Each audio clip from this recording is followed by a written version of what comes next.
What is up, everybody? Welcome to Coffee and Crypto Live. It is August 23rd. Do you guys know what today is? You know what's special about today? It's Jebb's birthday. It is Jebb's birthday. So happy birthday to Jebb. I don't know if he's able to watch today's stream or not, but I texted him this morning. If you guys want to reach out to him on that new Twitter handle that he has and wish him a happy birthday, go right ahead. But we have a lot to talk about in today's show. Magic Internet Money, or we know him as Kagan, is going to be joining the show. And you guys know he is an in-depth day trader on Bitcoin. So I'm very fascinated to see what he has to say. Seeing as that what we just talked about on the title, don't go to my screen just yet. I want to go to my the chart real quick. But okay, now you can go to my screen. There is a bear flag that is posted on Bitcoin as we speak right now. You guys can see I just drew that red level of ascending resistance. We already had the ascending level of support. I'm interested to see what happens, but let's say this does end up being a confirmed bear flag. In case you guys are wondering, what we would do is I'm going to go ahead and start with this peak right here after we almost went back and retested that former support into resistance. I come down to the bottom of this formation and extrapolate this over here. This would give us a price prediction somewhere around $19,000 on Bitcoin. Coming down, you guys see that green line right there, the bottom level of support. Yes, we had some wicks go below it, but as a whole, volume on this last couple of months has had the majority of it happening between 19,000 and about 21.8. So right now we're kind of at the top of that zone. We're hitting our heads potentially on the top green line, and then we could break through. We already bounced off of golden pocket. Could we come back down? That is what I'm seeing on the chart this morning, but I cannot wait to get Kagan on and see what he is thinking as well. Guys, this is Coffee and Crypto. If you don't already have your coffee, go grab some, keep the audio on, keep watching the show, but we're about to jump into some crypto. I'm joined by two fantastic gentlemen. I got Tshroom on my right. I got Smay in front of me. How are you guys doing this morning? Really, really well, Tim. Doing really, really well. Are you about as good as you deserve, Tshroom? Yeah, I'm actually clocking in a little bit under as good as I deserve. I feel like kind of getting a little bit shorted by the universe today, but that's okay. That's tragic. How about you, Smay? How you doing this morning? Well, I gotta be honest. I feel like the universe just took a long on me. Took a short on you or a long on you? A long position. A long position, as in they're bullish on me. On you? Yeah. Good. Because you know what, guys? I woke up, I feel good, and that's what matters. So, anyways, that's all I have to say. Yeah, that's great. I'm glad you're feeling good here, Smay. You know, before we jump in, because we do have our market pulse here in just a second, but we have, I think, what makes Smay the most bullish and the most that universe go long on him. We have to read our green names. Well, you know what else will make me really bullish, Tim? What is that? I need you to be nice to me today. I'm being plenty nice. All right. I don't. What the hell? I just felt it in the tone of your voice. So, Oh, all right, let's read some green names here. So we got Elliot Locke, Mitch Shaw, Kevin Grims, Gia S, Matt C. My eyes, man, my eyesight's getting so bad now. I might need to get glasses. Brad Geidel, Travel Tim, our little travel size Tim. He's little Tim. Then we got who else here? We got Anthony Allen, our wonderful customer support specialist. We got Crypto AI, Mike Lowry, Dr. Fuzzy Eyeball, Justin Eubanks, Grand Roofing Incorporated, Michael Payne. You are awesome. Silent, and Freedom Advocate, and Colin McDonald, and all of you guys. I love all of you guys. Namaste. I love you. Boom. Yeah, we love our green names. Love our members. Someone just asked in chat, Grand Roofing Incorporated just asked, are we having a member stream today? That is not today. That's going to be next week. Next Tuesday, the 30th. But guess what is today? Because it is Tuesday. We're going to be doing our HODL Trophy predictions at the end of the show, so make sure you stay tuned. And I really want to see the chat engage with that today. I want to see what you guys' predictions are, and then y'all keep each other accountable. We'll see. You know, obviously the three of us are going to have our own competition with the HODL Trophy, but I want to see in chat you guys who can get closest to what the price will be on Friday. That is going to be really interesting. With that being said, before I throw it over to Market Pulse with Tshroom, we're so glad to have partners of this channel to help us keep the lights on, keep the show coming to you guys every single day. And Smay, who's our partner for today? You know who I trust, Tim? Who do you trust? I trust Capital, and that's who actually coincidentally is sponsoring today's show. So I Trust Capital, it is the best. When you're aging, you're getting old, you want to be able to make sure that you're set. You have money in the bank to be able to live out your retirement, your beautiful, lovely years with your gray to white hair, and you're old and you're wrinkly, and you want to be able to enjoy your retirement. Guys, this is what I Trust Capital allows you to do with the beautiful thing that is crypto. So guys, it allows you to open. I'm gonna actually try to limit my use of guys. I just realized that. Yeah. I've gotten picked on for the amount of times I say guys. So what I'm gonna say is people instead. People, listen. This is how awesome this is. You guys can use cryptocurrency to load up your Roth IRA and keep your retirement savings away from the greedy hands of the IRS. Guys, so you also get a free $100 funding reward when you fund your account. So link in the description, go check it out. Humans is another. Homo sapiens. Friends. Humans. Countrymen. Well, I don't know if they're my fellow countrymen. Oh, They're not. crypto countrymen. My fellow kin. Ken, there we go. Yeah, good stuff. Well, guys, we're about to jump into Market Pulse with Tshroom. I know we got some fascinating stories going on over there. I don't think there's a lot of them, but we're going to discuss them in short. But before we get there, we got almost 400 people watching with 76 likes. We definitely can do better than that. Let's smash that like button. If you are new here, welcome to Coffee and Crypto. I would recommend you click on that subscribe button for daily content just like this. But with that being said, Tshroom, go ahead and take our Market Pulse away. All right, Tim. Thank you very much. If you're listening to the sound of my voice, that is because you are in the Market Pulse. So we're going to go ahead and get started with the September 21st CME Fed prediction tool, which has continued its trend. So now we have 2 market opens that the CME futures are predicting 75 basis point hike. And we will have at the end of this week the Jackson Hole press conference with your boy Jerome Powell, and he will be laying down the good stuff. Yesterday we did a little bit more in-depth analysis on kind of what to expect from that meeting, but in short, in theory, Jerome really doesn't want to say a whole lot in this speech. He kind of just wants to reaffirm the strategy that they've kept so far and just continue on down the road and not say anything that's going to alert the media to kind of pry into any other narratives other than the one that Jerome has been pushing for so long. So 75 basis points as of this time, 50 basis point is not too far behind. You could call it 50-50 at this point, but what's significant is that this time last week, this was absolutely not the case, and 50 basis point hike was ahead by a long shot. And now that is no longer the case. Moving forward to the Fear and Greed Index, 28 is now our number. Yesterday was 29, so the markets have gotten a little bit more fearful as it pertains to Bitcoin. So, not great, but it's definitely moving in the fearful direction. And, if you're a contrarian, you're really loving this because you want to be buying while people are fearful and selling while people are greedy. So the more fearful it gets, the more you want to be a buyer if you subscribe to that contrarian view. And a lot of folks have been very profitable by doing so. One of those folks is Mark Cuban, and he is in the news for all the right reasons. Mark Cuban slams SEC Chair Gensler stance on crypto. And this is look at that.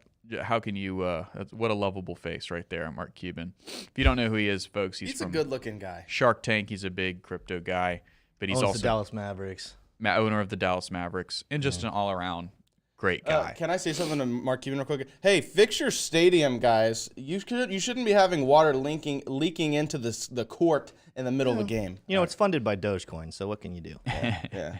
It's down, so they didn't get to the repairs. Anyways, back to the Market Pulse. I'm sorry, guys. Hey, no worries. We love a little Smay in our pulse. So, billionaire investor Mark Cuban has lambasted the U.S. Securities and Exchange Commission, otherwise known as the SEC, Chair Gensler, for the agency's unclear regulations, claiming they make it nearly impossible for crypto investors and business people to get clarity from the regulators. In an op-ed, Gensler wrote that there is no reason to treat crypto markets differently from the rest of capital markets just because it uses a different technology. And then this article is written really strangely, so I'm going to fast forward here. Fortunately, this is Gensler continuing. Fortunately, there is a path forward. I encourage platforms offering crypto lending to come in and talk to SEC staff. Getting these platforms into compliance with the securities law will benefit investors and the crypto market, added Gensler. Well. Mark did not have a good reaction to this. Mark was like, well, come in and talk to who, Gary? Set up an appointment. How, Gary? You use Calendly these days? Since you understand crypto lending and finances, why don't you just publish Brightline guidance? You would like to see and open it up for comments, tweeted Cuban in a response to Gary. Gensler's post. You didn't Gary. have to Gary. Come on. Well, you had to be patient. So, Mark popping off a little bit here. It's a good time for him to do so. As crypto and markets are kind of nudging back towards some bullishness, he's going to be in a great position here in just a few months.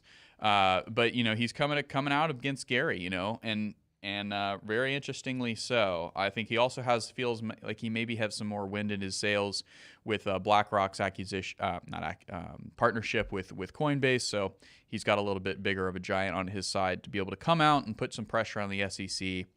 Mark Cuban is a pretty big name, and he's pretty powerful. And I don't know that he has done a ton of lobbying. I don't know that he's done a ton of formal lobbying, but this is kind of in the social space, obviously on Twitter, where kind of the town square is. And so he's lobbying in the town square. And so not doing too much official. But what do you think of this, Tim? What do you think? Yeah. You think Mark Cuban is getting it right here? So Mark Cuban has taken a little bit of the Elon stance when it comes to crypto. Obviously, he's about the meme coin. That's a huge thing about his stance on Dogecoin. Those of you people who watched what he was talking about with Cardano, he doesn't necessarily the biggest fan of Cardano. He thinks that Dogecoin has a bigger use case. Of course, his team that he owns, the Dallas Mavericks, as we mentioned earlier, they accept Dogecoin. So you can buy tickets, you can buy merchandise, you can go get food and everything at their stadium in Dogecoin. It's one of those things that I think he's taken on a lot more of. I'm trying to think of how to put this. Like you were saying, how much lobbying is he doing? I think he's coming at it more from the fun and the social media side, and he's talking to young people, and he's not coming at it from the side of how do we actually further blockchain technology and crypto in the world. Like, for example, his Shark Tank cohort, Kevin O'Leary. Kevin O'Leary is lobbying. Like, there was an interview Kevin O'Leary was talking about how he actually spends a lot of his time in Washington going and talking with as many senators and congressmen and lobbying and talking, how do we do this? What do you need from us? What do you need to see to get this, you'll get the regulation that we need to put in place for crypto in place so that we can actually start to see this rally, because he knows that there are trillions of dollars of institutional money sitting and waiting for some clarity.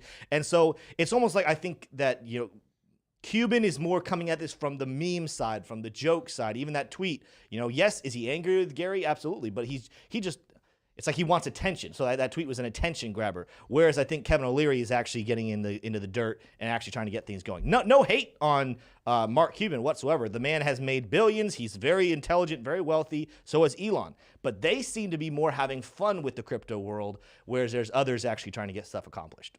Absolutely. Well, I was trying to bring up a graphic for our next story, but I may defer not to use it. We shall see. Okay. Well, Nice. I'm actually interested now. Oh, okay. Now we're interested. All right. Well, it's not all about the U.S., guys. Okay. We're so obsessed with the United States, and if you're a listener, living outside of the U.S., you probably think this a lot. The U.S., they're so arrogant, and they always think everything that matters is going on there. Well, it isn't. And this next story is going to highlight that. The Argentinian presidential candidate sued over alleged crypto Ponzi scheme. So that's a pretty loaded headline, Tshroom. Why don't you unpack that for us? Well, I'm glad you asked, because I'll go right ahead and do just that. Argentinian eccentric Bitcoiner presidential candidate is being sued for allegedly promoting a crypto Ponzi scheme.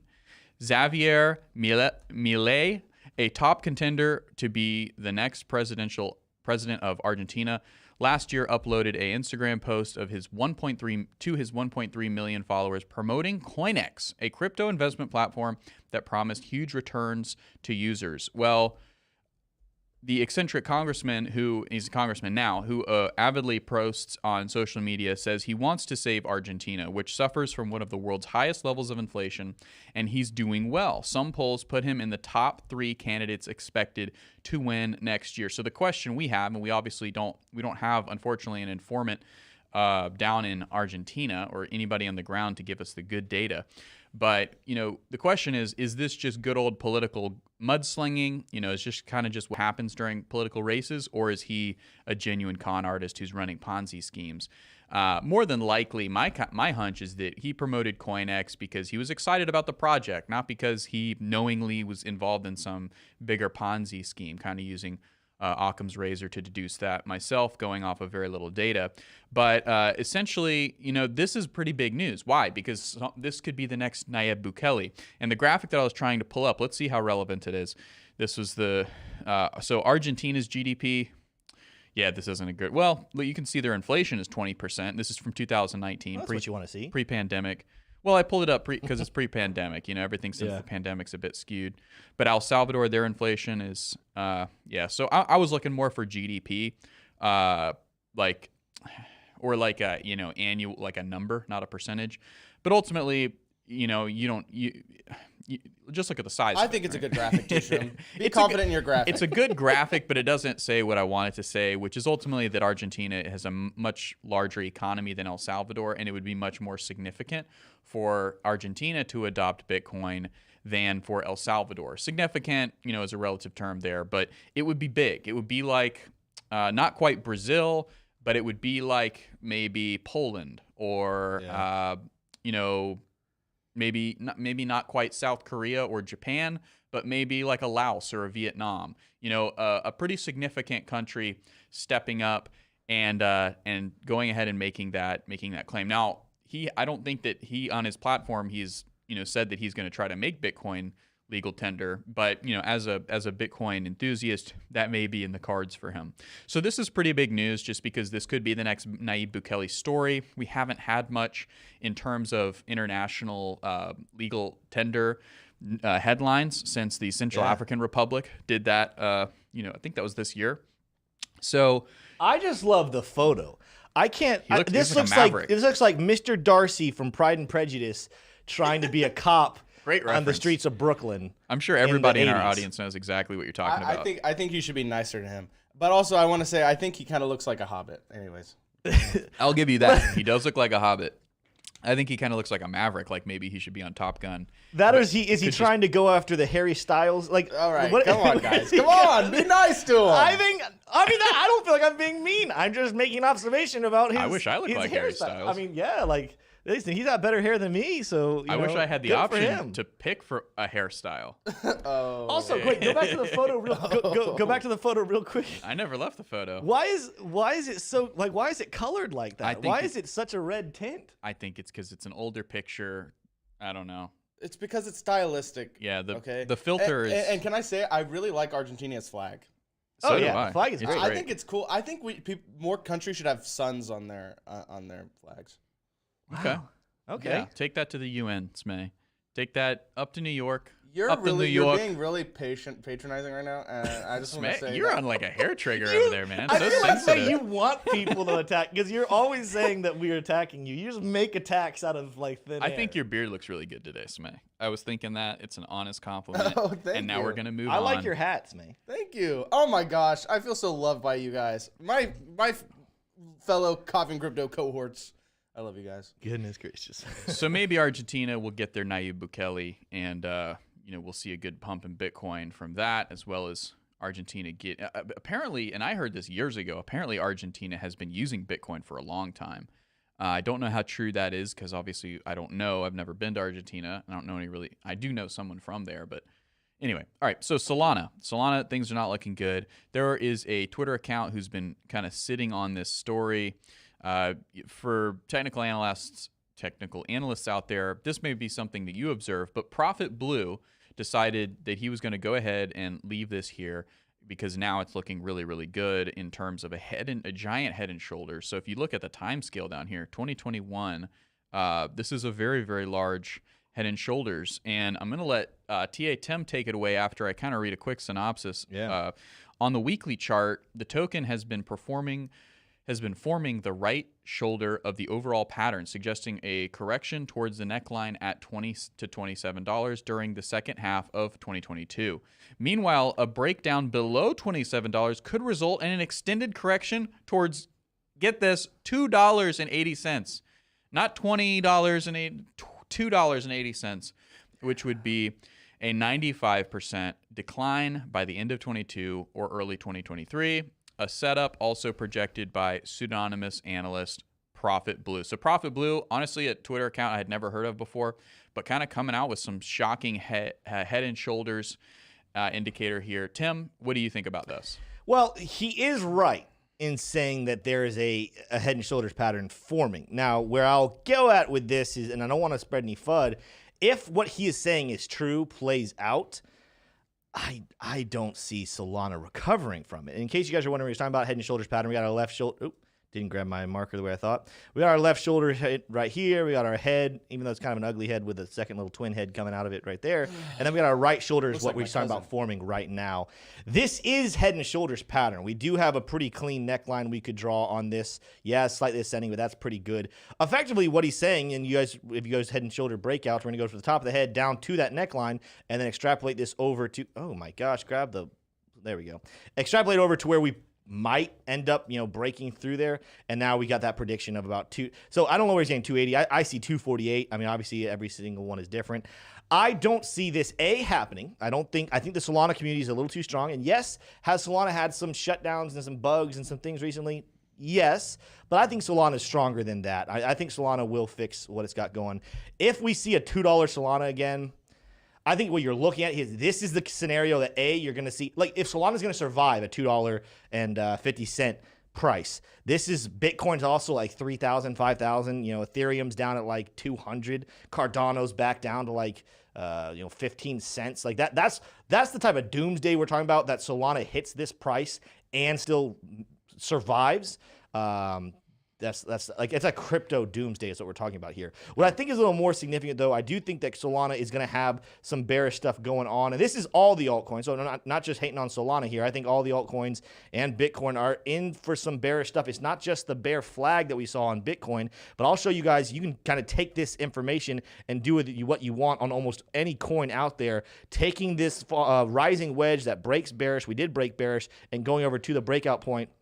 Solana looks like it could be heading down for a double bottom at $25.78. That is where we bottomed out back here in June. So keep your eyes on that. That is the projection to break through this golden pocket. It hasn't hit it yet on Solana like Bitcoin and Ethereum hasn't hit theirs either. But Bitcoin, Cardano, they've hit their golden pocket. Solana, Ethereum, they haven't done it just yet. But keep your eye out for if this happens. And what time is it? We got a couple more minutes before we get Kagan on here. Do you have any thoughts you want to add? I was just gonna say, folks, you're getting the absolute bonus mother load over here. Tim he couldn't help himself. He had to do some extra TA. Yeah. I threw it over to him just to kind of get a general assessment, and he just. I thought you were done. I'm looking at the notes. It looked like you were done. Well, hey, I was loving it, but man, all right, back to you, Tshroom. He can't. He's Tim. It's that TA Tim coming back and just taking over. Wow. But I mean, yeah. So my take on Solana is it's not looking good. It's no secret I have not been a fan of Solana.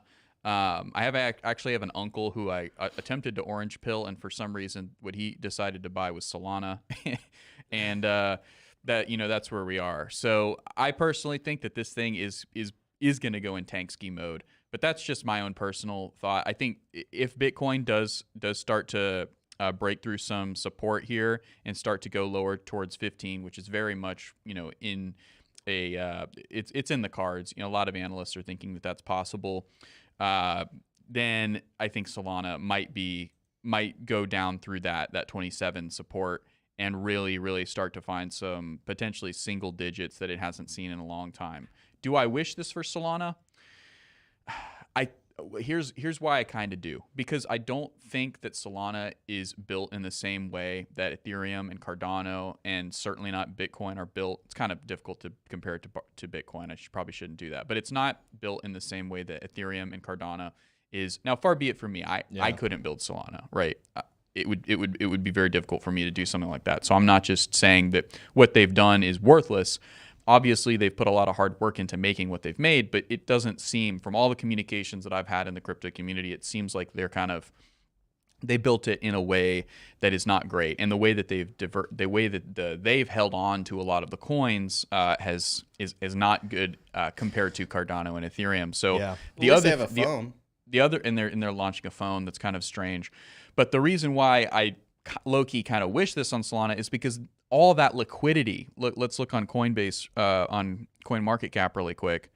All the liquidity that Solana is sitting on, $12 billion, right? All of that would flood into other cryptos, namely probably Ethereum, maybe Cardano, XRP, probably a bit of Bitcoin, but it would sit in the stable coins for a while before it did that. But all that liquidity would get reinvested elsewhere. Some of it would go into USD and Euro, go into cash, and potentially go back into the equities market. But that would go somewhere else. And I just think that Solana is going to fail at some point. And I know this is a painful take for some people. I'm sure the comments are blowing up. And I do want to get Tim's thought on it. Yeah. But, just all the study that I do on it, it just seems like this thing is going to go down at some point. So it better to go down when it's ranked 9 than it ranked 5, right? That's just kind of my thought. And hey, if they can turn it around and they can get some developers on there that can assure me that this thing is built stronger than it appears to be, then that's fine. It's like, I don't have any problem with the Solana name. It's just with all the outages and with the way that the coins have been distributed unequitably and a little bit greedily, I have nothing but concern for it, not optimism. So that's kind of my take. I do think Solana is going to be going down, but more like what I was talking about there in the second part of what I was saying. We're talking about maybe double bottoming, maybe setting a brand new low. But again, $2, if we see a $2 Solana without a low Bitcoin, Ethereum, and Cardano, and all those other projects, I don't see Solana recovering from that. And let me tell you why. And I know a lot of people don't like Solana, and I know historically in this channel, we've kind of pooped on it a little bit. But I want to give it a little bit of credit. I want to give Solana some credit, and you got to at least pay attention to the details that it has. First of all, any project can succeed if it has a great community. Now, is the Solana community a little bit, lower right now? I think a little bit, but there's still a very strong Solana community happening there. So that's something you got to, whether you like it, love it, hate it, whatever, you have to address. Solana has a good community. The second thing, we have seen this with both Ethereum and Cardano. And as much as we love decentralization, and as much as that is the future of blockchain technology and the whole purpose of DeFi, it does slow things down. It does make things a little hard. Even this last week, all the stuff, the FUD and everything happening with Cardano, one of the issues is because the Cardano team can't move forward until all of the SPOs are in agreement because it's so decentralized, which is a phenomenal thing, but it does slow things down. Solana's centralized nature actually does allow it to move very quickly. And they are in beta right now, so the mistakes they've made, some people are going to really hate on them, but things in beta don't always go smoothly, and that's why it's in beta, and they're trying to get going. Yes, it sucks when people lose millions of dollars, but I think the community is still strong. I think the centralization nature of it is what's going to keep it from passing Cardano and Ethereum, but I think it can still survive. We've survived hundreds of years with centralized businesses, and I say that because, actually, in all reality, business has been centralized since the beginning. But I think this concept of we have to have everything decentralized is like, well, no, we grew up. Like, even the oldest person that's alive today still grew up utilizing centralized businesses, and it was completely okay. Solana can survive. Solana can be a product that is good. I think the fact that it's not decentralized as Cardano and Ethereum is going to keep it below those two, but it'll surpass certain technologies that Ethereum and Cardano does, or at least get them done sooner because of its centralized nature. That's my hot take of the day. I don't own Solana right now, and I'm not as big of a believer as I am in Cardano and Ethereum, but I also am not going to say, well, let's just throw this project out and say it's worthless because it's not decentralized. That's not the case. It's got a community, and it's got the ability to move faster than Ethereum and Cardano. Do we have time for me to make a quick counter to that? We do, because we could just extend. It's going to be quick. Kagan's ready, but we'll push this back for like a couple minutes. No. I'll give you 2 minutes. You got 2 minutes. I'm not even going to need that. I mean, so you said businesses have always been centralized. Think about it like this: government currencies have always been centralized. Ooh. And even then, you go far back in history enough. Yeah. Sometimes they aren't. Businesses were actually a step forward in history for decentralization. Why? Because I can go and buy Apple, right? I can go and buy the East Indian Tea Company, or whatever it was called, East Indian Trade Company, right? You could actually buy shares, and the ownership was distributed, so that when they were making decisions, when corporations are making decisions, when Jeff Bezos, Elon Musk, and Tim Cook, whoever's making decision for that corporation, they're not making decisions that are just good for them and their C-suite. They have to also think of the shareholder. And any good business school will teach you that the shareholder comes first. So that's kind of my argument. And I hear crypto projects are a step even further to where the decision making itself is actually decentralized, and even corporations do have voting shares. So the decentralization has been built in since the East Indian Trade Company has been around, and corporations have been operating, taking away control from kings and from feudal systems and putting them to the hands of noblemen, essentially. And so crypto is just the next step in that. But so the only thing I'll say, and then we're going to bring Kagan on, is that I hear you, and you're absolutely right. The difference is that I'm not saying that like Solana's just going to enforce everything. They have to keep their community. Like what's making them strong is their community. If they piss their community off and don't do what their community wants them to do, then yeah, they have a problem. But here's the thing. They don't have to wait. The way Cardano and Ethereum have to wait for the community to confirm things and to decide on things, Solana doesn't have to wait. They can do what they think the community wants them to get done and get it done a lot faster. And then if they piss community off, they're going to have to make some changes. Yeah. So I hear what you're saying, but I don't think that discredited what I was saying. The centralized nature of it doesn't let them just have this power hungry, we can do whatever we want to do, screw the community. They still have to obey the community. They just don't have to wait for the confirmation of votes the way that decentralized platforms do. Gotcha. So let's go ahead and move on here. I'm excited. We're going to jump on to charts. You guys know I love my charts, but I'm going to be jumping on with Kagan, also known as Magic Internet Money. Kagan, how you doing this morning? I'm good, man. How are you? Dude, I'm doing good. It's been a fun morning. You know, I had to wake up early. I had office hours this morning, which, by the way, you came up. So I'm going to talk to you later because people would love to hear more from you in our community. But that's not for the show right now. We'll talk about that later. I'm interested to know what your thoughts are about the Bitcoin chart. We talked about it a little bit earlier in the show that there is a bear flag forming. I want to hear, do you think that's a legitimate bear flag that people need to be concerned about, or do you think it will become invalid? Do you think we're going to break above the ascending level of resistance and then stay in the zone we've kind of been in for a while now? Yeah. So if you know me at all, you know that I'm not much of a pattern trader. So that is one thing that I don't think it's necessarily, you can say it's invalid by any means, because there's, validity to almost all types of trading at some point. But I prefer to do the range trading. And so I will share my chart and we'll take a look at that, because it is a pretty interesting spot that we're in. So I'm keeping things fairly simple. And reason being is, if you recall, when we actually first met back on Debate Crypto back in June, I gave one level. It was 20,688.50, and that level still remains the most important level to me as of right now. And you can see that's where we're coming down to. We haven't quite taken the low. We do have, and I think you do this now as well, where we set up our daily supports, and we do have some support that's just beneath there that is untapped as well. We'll go ahead and take a look at, I believe it is this guy right here. There we go. Just beneath it. So you can see it's coming in just below like 20,812. So I'm looking at that as a zone of support. If lost, we will just head down to our quarter open, which is something that we've been talking about at about 19,916.50. So if you were to go out to like a monthly or a quarterly, what you want to see is you want to see high time frame support coming in. So am I looking at this as a bear flag? Not necessarily at this time. So if price returns to this, you need to see it defended. You did just have a hash ribbons buy signal fire off as well. So to me, I'm looking at things as I do think we're going to challenge into the supports here. I just don't know that I'm on board with a full-on breakdown below these levels on a closing basis. I just don't know that the momentum is there unless we get some kind of a catalyst, which could come from, the news or events in the world. We don't know that because, none of us have crystal balls, but I'm looking at it pretty opportunistically, to be honest with you. I think there's a lot of fear in the market. So in the short term, if you guys wanted to trade this short term, which is something that we do quite a bit of, I know you've mentioned that before, this is something that I advise everyone to do quite a bit. So what I'll do is I'll go through and I'll actually basically mark out the opening balance of every single week. And I'll go ahead and mark the weekly open there, and we'll go back to like a low time frame, and we'll go down to like an hourly. And what you'll notice is this is just your Monday low and high.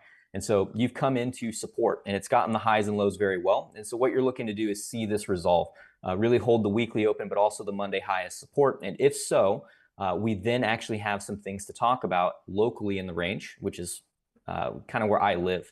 And that would give us some statistical targets to come up here and actually back test some, I wouldn't say it's like too far away, but somewhere between like $22,500 and $23,000 at that point.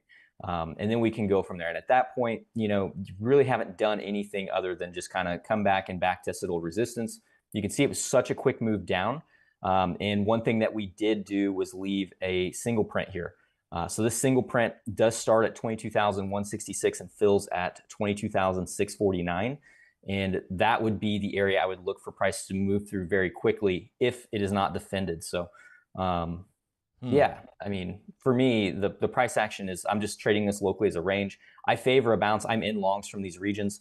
I do understand that if we come back down, there is a chance that we are building up liquidity below these lows. As you can see, we're not taking them. Yeah. We did take this one here, but it does open the door that if there's a rejection, come down and actually take these lows and get a swing failure pattern would be the ideal scenario. Like, I wouldn't blindly long this again, but if you came down and then back above it, that is what you want to see.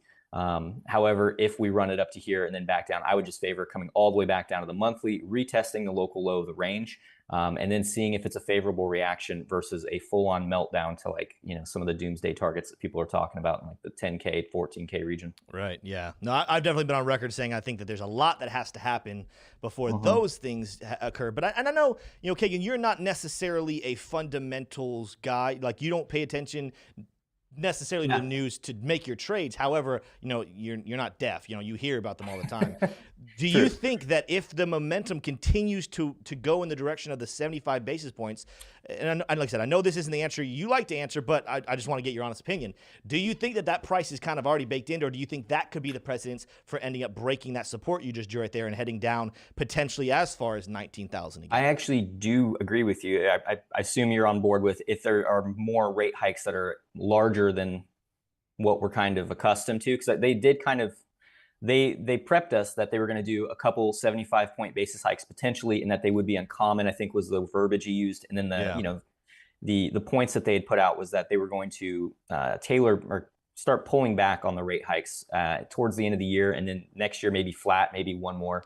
Well, you know what's funny, Kagan, is we hear one thing from Jerome Powell, and he kind of leaves a lot of things open, and then it's the rest of the voters that actually seem to be more hawkish, saying that 75 is the expectation. But I think the reason why there's still some debate out there about, you know, if you were to just listen to the voters, not Jerome Powell, but the other ones that are in process of voting in the Fed, they're all sitting here pretty much saying, guys, 75 is realistically what we're going to do. Like, we're going to need to see something else to say not. But Jerome Powell, in all of his speeches, he ends up kind of making it seem like, well, we're doing pretty good. The economy's doing well. If we have to go 75, we will. But I think I feel good about us having the ability to go down to 50. So the only person giving us hope for lower numbers is Jerome Powell. It seems like almost everybody else involved in the process is pretty certain that 75, at least for September, if not November as well, are almost a sure thing.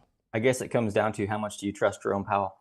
Well, it's true. I mean, goodness. I mean, at the end of the day, you know, you have to think coming into this year, this is like the first year they've actually done what they said they're going to do, in my opinion. But it's not even an opinion. They said they were going to raise rates, I don't know how many times in the years past, and they never did. So to me, when I look at that, I'm just like, are they going to stick to this schedule, or will they start deviating? And how much notice are we going to get? You know, because generally as retail traders, we're not always on the cutting edge of, you know, pivots like that. We can all speculate, but you know, we actually have any information that's not already kind of getting cooked into the market.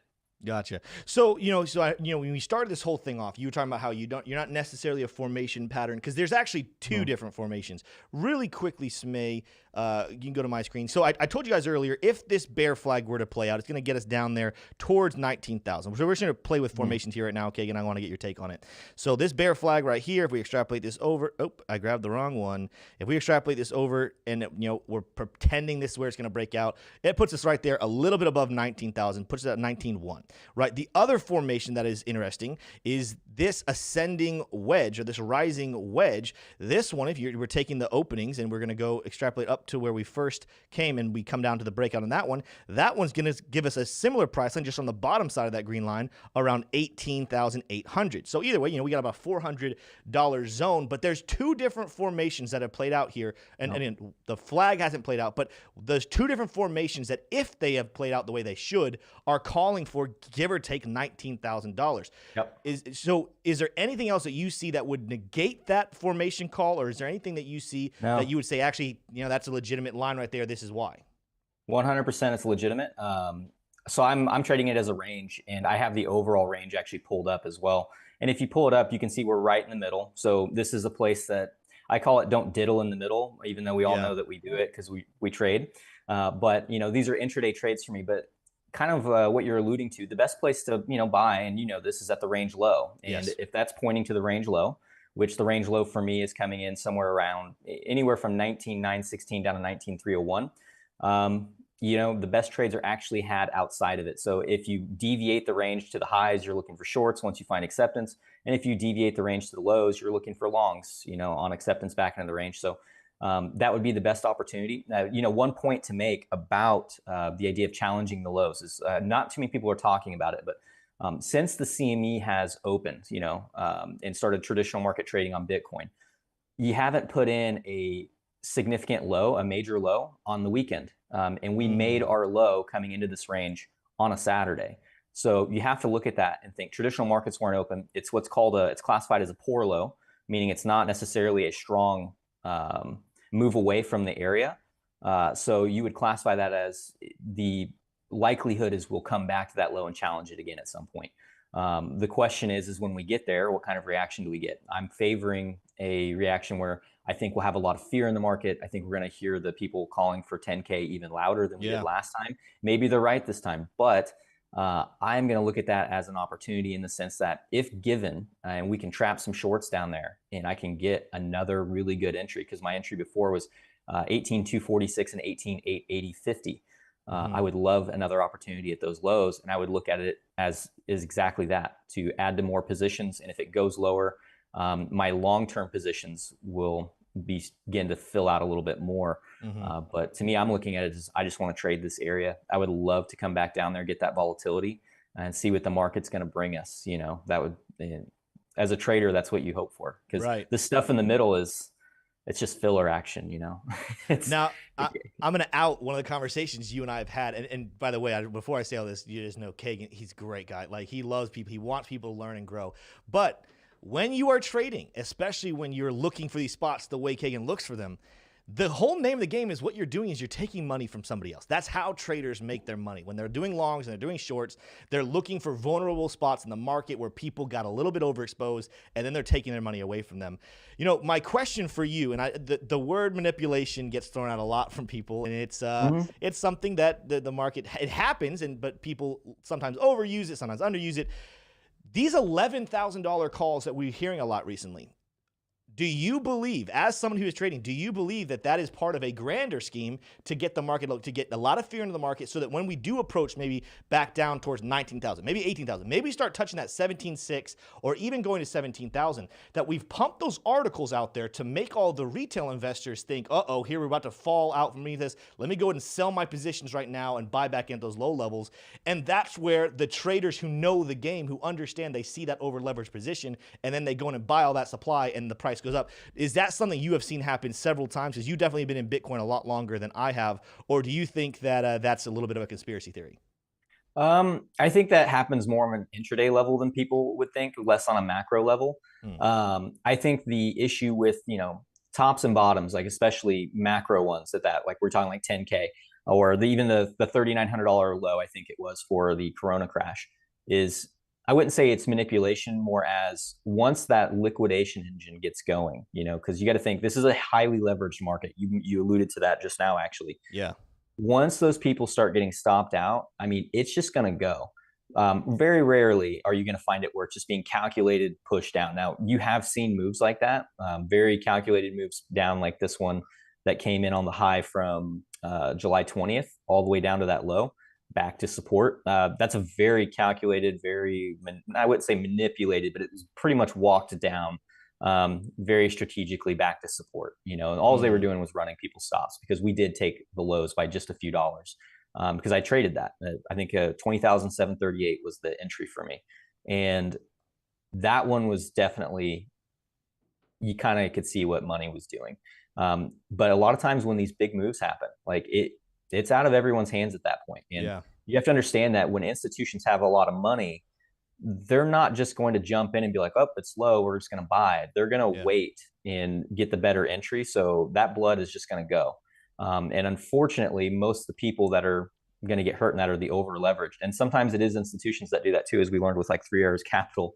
Just because these guys have money doesn't mean they're smart.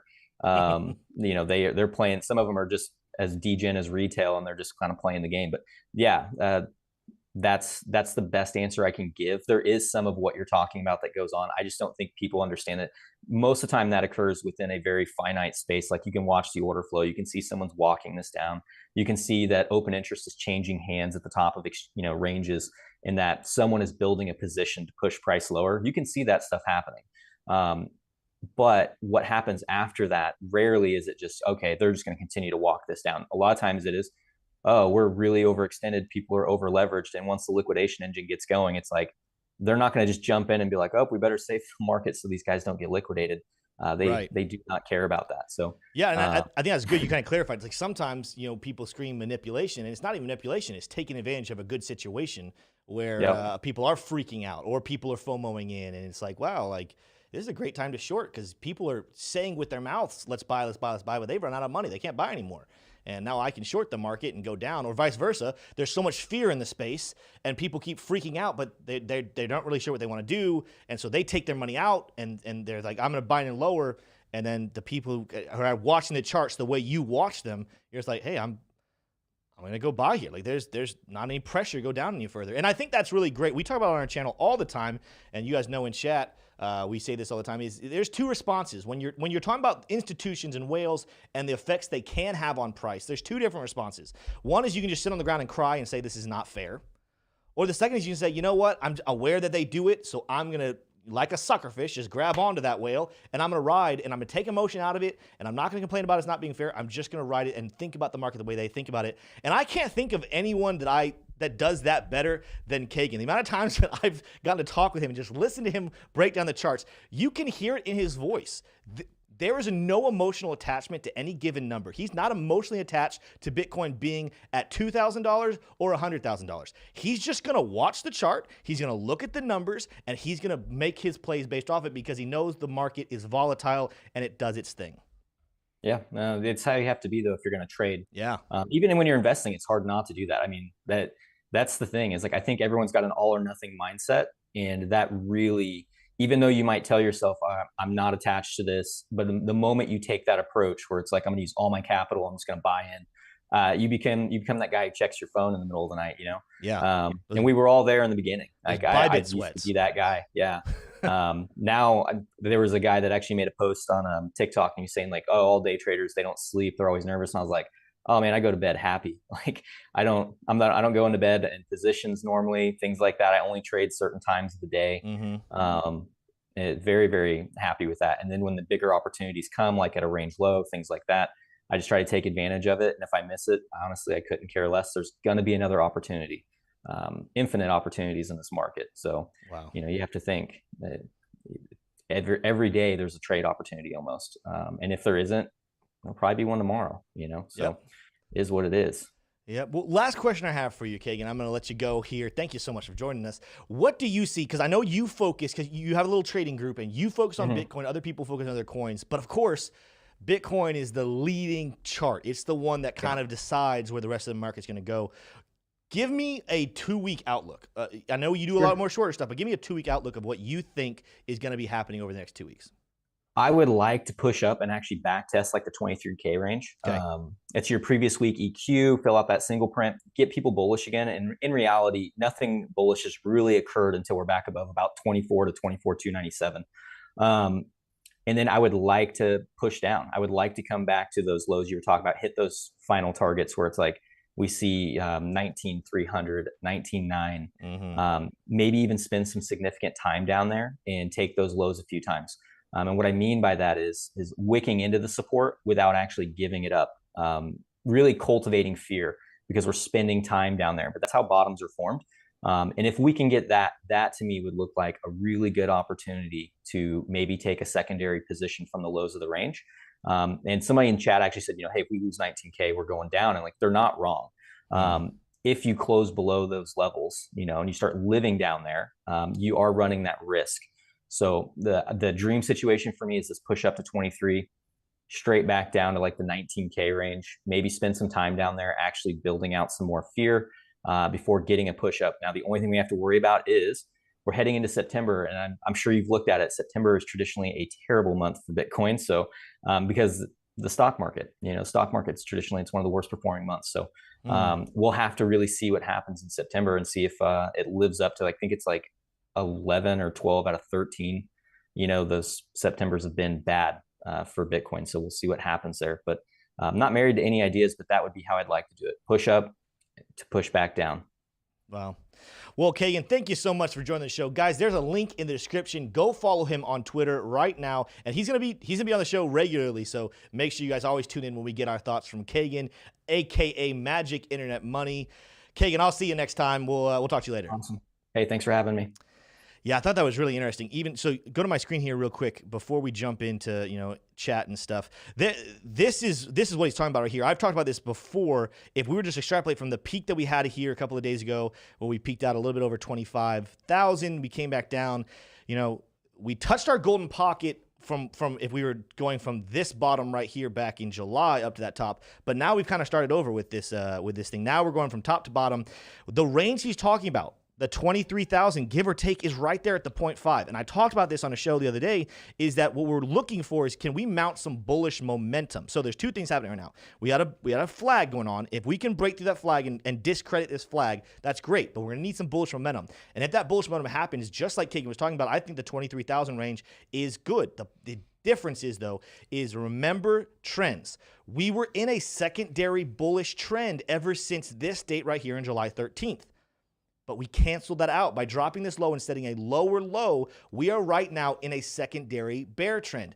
And a rise back up to 23,000, if that happens, is still part of a secondary downtrend. So if we hit 23,000, don't start getting super excited and saying, oh, it's good, we're good to go, we can rally. The truth is, to cancel out this secondary bear trend, we need to get back over 25,000. Or if we top out at 23,000, come back down, set a new lower low, then the new mark to beat is going to be 23,000.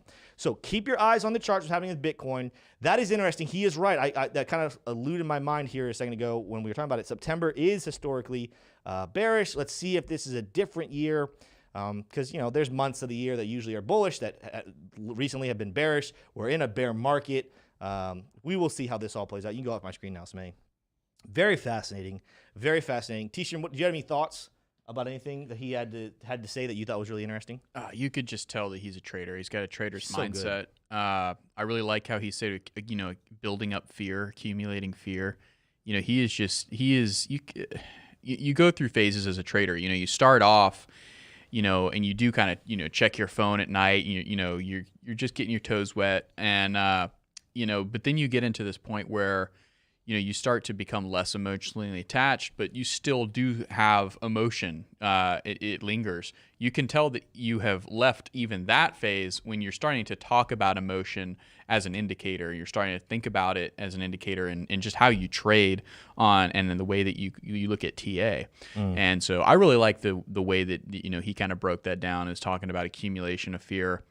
Accumulation of greed, that's just such a great way to think about it. And I think that I've probably thought about it in that way, but just not put those terms, inserted those terms into my thinking. So that's definitely the way that I want to think about it going forward. But he's an inspiration, that's for sure. Yeah, he is really good. We're going to transition now. We got some chat. We do have another partner of today's video. So Smay, first of all, who is the other partner we have for this video? And then let's answer some of those super chats that I saw in the comment section. Wouldn't you like to know? I would like that. Yes, I would. Oh, well, I would love to share it with you. Okay. Guys, taxes are the worst. I'm telling you what. I tried, this is how bad taxes are for me personally. I tried to get, those big fat tax returns I look forward to every year. You know what I mean? And this year, I didn't know what I was doing with my taxes, so I just did the TurboTax, just put everything in as it is, blah, blah, blah, boom, boom, boom. And I ended up, owing money. It was the worst. I was always, up until this year, always getting big returns. And I just realized that I have no idea what I'm doing. There was so much money being left on the table, so many savings left on the table because I didn't know what I was doing. And that's why having a good, knowledgeable CPA is extremely valuable. So that's why this show is brought to you today by Anthony Price. Guys, I'm telling you, I'm telling you, Anthony Price is a great CPA, but not only is he a great CPA, he's a crypto knowledgeable CPA, right? So for all of you guys in the DeFi trading atmosphere, like I am, I had a lot of crypto stuff on my taxes this year, and it was a nightmare to figure out. He is ready and able and primed to be able to navigate that with you. So, guys, it's a free 20-minute, 15-minute consultation in the description. You click his link, sign up for that, and he won't even take you guys as a customer or a client unless he knows he can save you some big money on your taxes. Yeah. So it's a win-win. Go check it out. Back to you, Tim. Boom. Well, back to you, Smay, because we got some super chats to answer. All right, back to me, Tim. Ooh, all right. Ooh. All right. So we have 2 super chats. We have Elliot Locke says, "Let's throw a monkey wrench into Bitcoin. Could Mt. Gox be a black swan event? And how will alts respond if peeps sell like crazy?" Tim, what do you have to say about that? All right, so the first one I know more about because there was a huge thing that came out about a month and a half ago that Mt. Gox, there was a certain amount of people that lost money during Mt. Gox that were going to get some back. And there's a lot of fear and concern that some of them were going to hold, but a lot of them were just going to go and liquidate, get out of Bitcoin because they were so traumatized by the whole experience that they're just like, I'm done with Bitcoin. We haven't seen it happen yet. So could it come back into play? Absolutely it could, because I do think that situation created some weak hands. And that's what we're really looking at right now. I think, we're so close to the bottom of this bear market. Now, whether that bottom is 17,600, whether it's 17,000, 15,000, 11,000, 3,000, who knows? We're close, but the question is how many more weak hands do we have before those get weeded out? And then when institutions are ready, we're going to go ahead and just take off. So that's the first part. What's the second part of that question? I don't know if I knew that one. The second part is, how will the alts respond if peeps sell like crazy? Oh, how will the alts respond to people? I think they would go down. Yeah, I mean, yeah. I think he's saying if the peeps from Mt. Gox sold. That's a good question. I mean, anytime you see Bitcoin price dropping, there's going to be concern and creation of new weak hands, or at least the weeding out of so there are people out there that are weak hands that think that they're strong hands. Unfortunately, there's probably even some people listening to this video right now who are saying, no, I'm diamond hands, I'm diamond hands. And then what's going to happen is the price starts to drop and it's going to freak everybody out and they're going to liquidate. And they're going to say, let me sell right now and buy in lower. And then that lower that they wanted to buy will never come. So watch for those people to come out of the woodwork, for that to be exposed.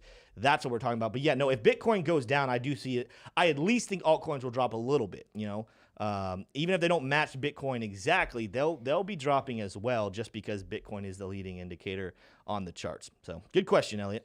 All right, and then the second one is, Tim, first you tease us with the hair, yeah, and now we get it all the time. What's up with that? Well, so just so you guys know, good question. The original teasing of the hair was before we knew that this future channel would look like this. So I just did it to tease. I can't remember what it was. I had to do something. Tease. I had to do something, and it was like, I think I had to do a video where I wasn't gonna wear a hat, and Maybe I should be more professional. And then when we started transitioning how the channel, when we found out from Jebb that he was gonna be stepping away, and we're like, all right, this is the future. I was like, I probably shouldn't have a shadow over my face the whole time. And I agree with that. Guys, I want you guys to know that as a technical director, him not wearing a hat made me so happy because of this. You can see it on me right now. There's a shadow being cast on my forehead. And so as the inner technical director in me was like, get that hat off, and he did, and I'm so happy. Yeah. But I did see someone else in chat saying, I want to buy a Tim hat. I don't know what I would sell, but maybe that's a merch we can have is can it just be a hat that says Tim on it in our font? Maybe. That would be great. Well, before we wrap out today's stream, today is HODL Trophy Day. And the winner was Tshroom. So you had to go first. Smay, you were the more recent winner, so you had to go second. And I get to back clean up and lock one of you guys into a little price sandwich. Ooh, I don't know. We'll see. I've We'll see what you guys wanted to be in predict. a price sandwich. I'm going to stay pretty consistent with what I actually think is happening in the price. But okay. Well, if you'll go over to my chart, I'm going to make my prediction in real time here. Real time. Real time on the Eastern Standard Time, East Coast, baby. Let's see. So we're kind of back into this channel that I've drawn, and I think more than likely, Bitcoin, I think the price is going to want to swing back, but do we need a fundamental event for that? I'm not sure. This Friday, we're obviously going to be getting some big news, potentially some big indications of the way that I need to probably make a faster prediction here. Let's see. Let's see. Take your time. I'm going to go... A whole other analysis segment. I think it's going to... man, it's tough. I think we're going to break bearish, so I'm going to take 20. Actually, 20,500. Okay. Solid selection. All right, you ready? Smay, what you got? Tshroom, repeat yours one more time. 20,500. 20,500. I'm gonna take 20,000. Oh, you're gonna take my under. Okay, great. That makes it really easy for me, guys. Oh, Tshroom, I'm sorry, man. You guys just gave me everything. Even though there are bearish indicators, I loved what Kagan was saying because there's things that say that we might go down, but I think that's all the more reason why we might go back up, break, and disqualify this bear flag. We still have other things in play. Don't get me wrong. I still think we're seeing a $19,000 price here, but I think we might go up first, head back towards that 23,000, and get a lot of people trapped up there. Well, so I'm going to make this really simple. So what are you saying, Tim? I'm going to go for the win this week. I'm not going to go for the price that I was going to originally say, and I'm going to say 21,000 even. Sure. If yeah, I mean, you did it to me last week, so this is this is I only revenge. said 2050 You got 500 below me. because I figured that Smay was going to go bullish because I he know. broke the trend Yeah. of last week. So I thought that I was going I to get the settled under. right back into those that well. I feel like being the first to go is kind of a curse. I It's think not that a benefit. I think the more legitimate price is 22. If anyone in chat, That's you guys the are giving your idea, chat. too. I think there's anyone who's saying 22,000 is giving a good take. Here's- But I'm going for the win, and I'm going to say 21. Why I think I mean I don't think I can win because I have the precise number, right? I don't have the over or under. So I think the reason why I think I could win though is because it's just going to the reason why I think it could be bearish is because of the lead up to Friday to Jackson Hole, it could sell off. If there's any kind of speculation, if any analyst thinks they have an in on what Jerome's going to say. So anyway, that's why I thought it was going to be bearish because there is a big fundamental story coming up this week that could push it lower. Potentially. Well, We'll let's see. just see. We'll see.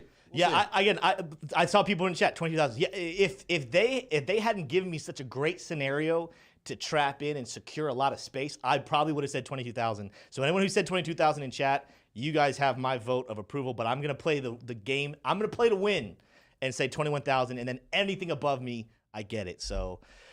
Guys, that is all we have for you in today's show. Make sure to tune in Friday, though, when we find out who wins this week's edition of HODL Trophy. And you know what I'm going to do this week? I'm going to go back through the history of this year. I'm just going to say 2022.